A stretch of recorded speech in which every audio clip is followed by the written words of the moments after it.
Garrick Throckmorton with Team Telligent, and I would like to take just a couple of minutes of your time to unpack one key area of our KSA suite of tools that has been designed to help you solve the talent challenges that you face today. To get started, what I'd like for you to do is to imagine that inside of this circle exists your entire employee population. If you are a consultant or a coach, envision a recent client that you worked with.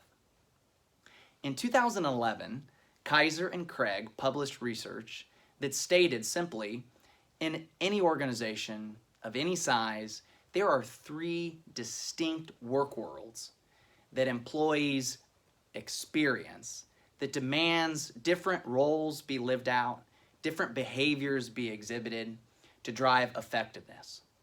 And those three work worlds are individual contributors, managers and supervisors, and leaders at the top of the house.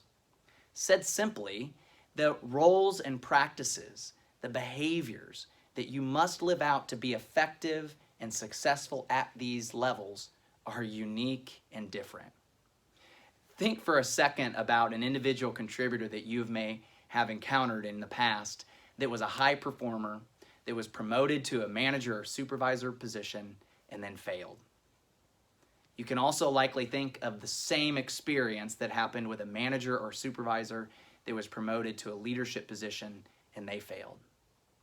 The reality is, one of the elements that likely impacted them was that what was working at one level no longer worked at the next.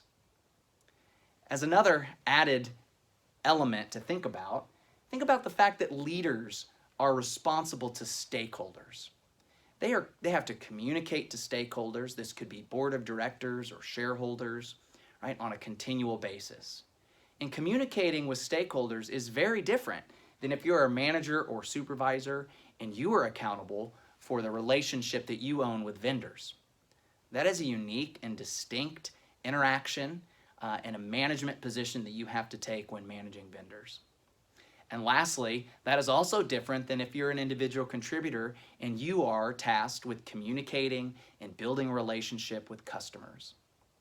Just those three elements in and of themselves demonstrate very quickly that the behaviors that I need to live out are going to be different at each of these levels. I hope that you watch the next video where I'll provide you examples of the roles and practices inside of our performance libraries that help bring our talent tools to life. Thank you.